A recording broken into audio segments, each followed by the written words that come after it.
Hello guys welcome back to my YouTube channel. So आज आपनलोকৰ কাৰণে ধুনিয়া এটা ৰুটিন লৈ আহিছো। সেইটো ৰুটিন নাকি আপোনালোকে ইন্টাৰভিউৰ দিনা ব্যৱহাৰ কৰিব পাৰিব, মানে লগাব পাৰিব কামত।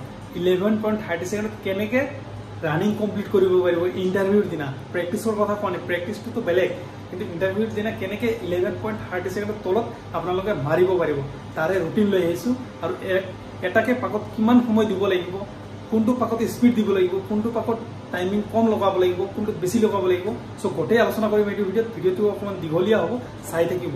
আজি 8 ৰাউণ্ডত কেনেকুৱা সময় দিব লাগিব, কোনটো পাকত কেনেকুৱা, 10 ৰাউণ্ডত কোনটো পাকত কেনেকুৱা দিব লাগিব, আৰু 16 ৰাউণ্ডত কোনটো পাকত কেনেকুৱা স্পীড দিব লাগিব। তিনিটা ক্যাটাগৰীত আমি কথা পাতিম, আৰু তিনিটা ক্যাটাগৰীত যে কথা পাতিম, তিনিটা ক্যাটাগৰীতে 11.30 সেকেন্ডৰ তলতহে কথা পাতিম, বেছি ওপৰত কথা নাপাতো। কাৰণ কিয় 11.30 সেকেন্ডত ভাল এটা মাৰ্ক আছে।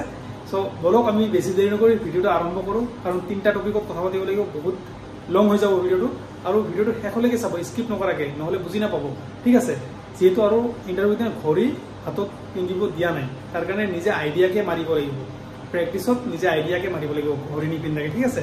সো তাৰ কাৰণে ভিডিঅ'টো শেষলৈকে চাব। আৰু যদিহে চেনেল নতুনবাৰ ভিজিট কৰিছে, প্লিজ ছাবস্ক্ৰাইব কৰি বেল আইকনটো প্ৰেছ কৰিব, কাৰণ ইণ্টাৰভিউ চলি আছে আৰু এনেকুৱা ধৰণৰ আপডেট পাবলৈ ছাবস্ক্ৰাইব কৰি ৰাখিব। চবলক এতিয়া আমি এইবিলাক টপিকত আলোচনা কৰোঁ। এইটো হ'ল এটা 320 মিটাৰৰ ট্ৰেক, মই বহীত বনাই লৈছোঁ 320 মিটাৰ ট্ৰেক।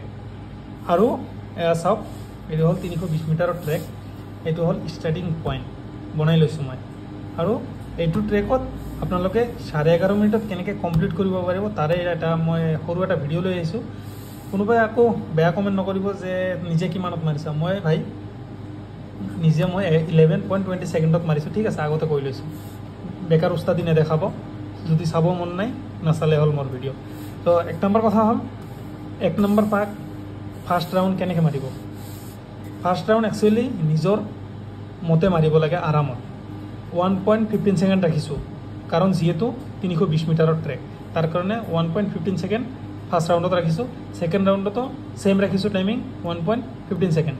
তাৰপিছত 3 নম্বৰ ৰাউণ্ডত কমি যাব 1.10 সেকেন্ড, 5 সেকেন্ডকৈ এটা ৰাউণ্ডত কমাব পাৰিলে বহুত। 4 নম্বৰ ৰাউণ্ডতো ছেইম 1.10 সেকেন্ড, ঠিক আছে। তাৰপিছত 5 নম্বৰ ৰাউণ্ড 1.15 সেকেন্ড, আকৌ ফাৰ্ষ্টৰ নিচিনা অলপ মানে দম নিজৰ মানে কিটো বঢ়াবৰ কাৰণে আকৌ অলপ কমাই দিলে হ'ল, টাইমটো বেছি ল'লে হ'ল। 6 নম্বৰ ৰাউণ্ড 1.15 সেকেন্ড। তাৰপিছত আহি গ'ল 7 নম্বৰ ৰাউণ্ডটো 1 মিনিটত মাৰিবই লাগিব যেনে তেনে। 8 নম্বৰ ৰাউণ্ডো 1 মিনিটত মাৰিব লাগিব, এই দুটা ৰাউণ্ড ছেইম স্পীড মাৰিব লাগিব।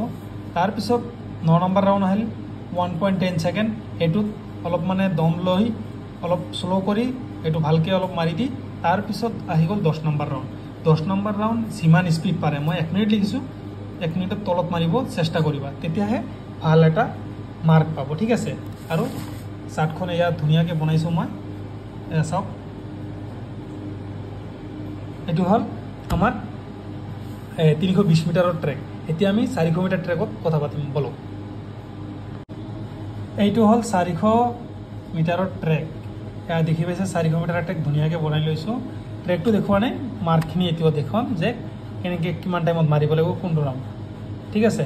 এতিয়া 1 number round 1.30 second, 2 number round 1.30 second, 3 number round 1.20 second, 4 number round 1.30 second, 5 number round 1.35 second, তাৰপিছত 6 number round 1.25 second, 7 number round 1.30 second, আৰু 8 নম্বৰ ৰাউণ্ড মানে ফাইনেল ৰাউণ্ড 1.10 সেকেন্ড। পাৰিলে তাত তলতে মাৰিব। টোটেল আমাৰ 11.30 সেকেন্ডত এইটো কমপ্লিট কৰিব লাগিব, তেতিয়াহে ভাল এটা মাৰ্ক পাব। এইটো এভাৰেজ হয় টাইমিংটো, কাৰণ কিয় এভাৰেজ নকৰিলে আপোনালোকৰ টাইমিংটো মিলাব নোৱাৰিব। চ' সেইকাৰণে এভাৰেজকৈ ৰাখিব টাইমিংটো, নিজৰ টাইমিংটো। প্ৰেক্টিছটো ভালকৈ কৰিব। মই এইটো 400 মিটাৰ ট্ৰেকটো বনোৱাই দেখুওৱা নাই, খালি সময়খিনি দেখুৱাইছোঁ, ক'ত কিমান সময় আপোনালোকে লগাব, ঠিক আছে। পাৰিলে লাগিলে ইয়াত আৰু 5 সেকেন্ড বেছিকৈ লগাব, কথা নাই, 5 সেকেন্ড, আৰু ছেকেণ্ড ৰাউণ্ডতো 5 সেকেন্ড বেছিকৈ লগাব। কাৰণ কিয় ফাৰ্ষ্ট 2 ৰাউণ্ড নিজৰে বডিটো অলপমান এডজাষ্ট কৰাৰ কাৰণে অলপ সময়টো বেছি ল'ব। বেলেগৰ কথা ভাবি স্পীড নাযাব, ঠিক আছে। নিজৰ মতে দৌৰিব, নিজৰ লাগিলে অলপ 5 সেকেন্ড বেছি লাগক। এই 35 সেকেন্ড ইয়াত আছে, এইটো লাগিলে ইয়াত লগাই দিব, ইয়াতে 5 সেকেন্ড কমাই দিব, ঠিক আছে। নিজৰ হিচাপত দৌৰিব, বেলেগে কিমান দৌৰিছে কিমান নাই দৌৰা এইটো কথা নহয় না। এতিয়া ফাৰ্ষ্ট ৰাউণ্ডত কিছুমানে এনেকুৱা আছে ফুল স্পীড মাৰি দিব, এইটো ভাবি আপোনালোকে আকৌ ফুল স্পীড নামাৰিব। নিজৰ সময় টাইমিং আৰু 3200 মিটাৰ সৰু সুৰা কি নহয়। চ' 3200 মিটাৰ মাৰিব লাগিব, বহুত টাইম থাকিব লাগিব, 12 মিনিট এটা নিজৰ বডিটোক মানে ৰাখিব লাগিব ফিল্ডত। চ' তাৰ কাৰণে ভালকৈ মাৰিব চাই চিন্তি। আৰু এতিয়া আমি আলোচনা কৰিম 200 মিটাৰ ট্ৰেকত, ঠিক আছে। 16 ৰাউণ্ড, এইটো 8 ৰাউণ্ডৰ গ'ল, এইটো 8 ৰাউণ্ডৰ গ'ল। এতিয়া আমি 16 ৰাউণ্ডৰ আলোচনা কৰিম, ঠিক আছে। বলক এতিয়া আমি 16 ৰাউণ্ডৰ আলোচনা কৰোঁ। আৰু এয়া হ'ল 3200 মিটাৰ 200 মিটাৰ ট্ৰেক, 16 ৰাউণ্ড একদম ধুনীয়াকৈ বনাই লৈছোঁ। এইটোত অকণমান টাইমটো বেছি লগাইছোঁ মই, 11.40 ছেকেণ্ড, ঠিক আছে। এয়া চাওক, কাৰণ এইটো ট্ৰেকটো সৰুতো, তলতে মাৰিব আপোনালোকে, মই ভালকৈ জানো। চ' মই তথাপিতো অলপ টাইমটো বেছি লৈছোঁ। এতিয়া মই আপোনালোকক বুজাই দিওঁ টাইমটো ক'ত কিমান লাগিছে। এতিয়া 1 নম্বৰ ৰাউণ্ডত মই 50 ছেকেণ্ড ধৰিছোঁ, কাৰণ নিজৰ বডিটো বহাই ল'ব লাগিব। 2 নম্বৰ ৰাউণ্ডতো 50 ছেকেণ্ড। তাৰপিছত চাওক 3 নম্বৰ ৰাউণ্ডত 45 second, 4 number round 45 second, 5 number round 50 second, 6 number round 50 second, 7 number round 40 second, 8 number round 40 second, 9 number round 40 second, আৰু 10 নম্বৰ ৰাউণ্ডো 40 ছেকেণ্ড। কাৰণ কিয়, এইখিনি এভাৰেজ মাৰিব লাগিব, মাজত হয় এইখিনি বডি বহাই লৈছে, তাৰপিছত মাজৰখিনি আপোনালোকক অলপমান টানিব লাগিব। চ' তাৰ কাৰণে এতিয়া আহি গ'ল আমাৰ 11 ৰাউণ্ড। 11 ৰাউণ্ডত 50 ছেকেণ্ড লগাইছোঁ, 12 ৰাউণ্ডত 50 ছেকেণ্ড, কাৰণ ইয়াতে বডিত অকণমান ৰেষ্ট দিব আপোনালোকে, মানে টাইমটো অলপ বেছি লৈ অলপমান বডিটোক ৰেষ্ট দি দৌৰি দিব।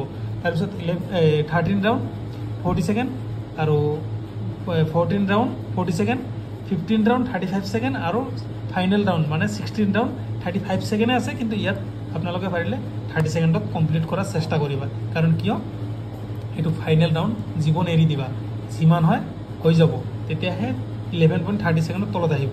ইয়াত 40 ছেকেণ্ড ওলাইছে, কিন্তু 30 ছেকেণ্ডত তলত আহিব। চ' এইখিনিয়ে আছিল এইটো ভিডিঅ'ত। যদি আপোনালোকৰ কিবা কনফিউজ আছে জনাব, মই নিজৰ অভিজ্ঞতাৰে এইটো বনাইছোঁ। এইটোত আকৌ যি টি উল্টা পুল্টা কমেণ্ট নামাৰিবা। চ' আশা কৰিছোঁ আপোনালোকে যি টি কমেণ্ট নামাৰিব, মই সেইটোৱে আশা কৰিছোঁ, ঠিক আছে। ভিডিঅ'টো ভাল লাগিলে শ্বেয়াৰ এটা মাৰি দিব।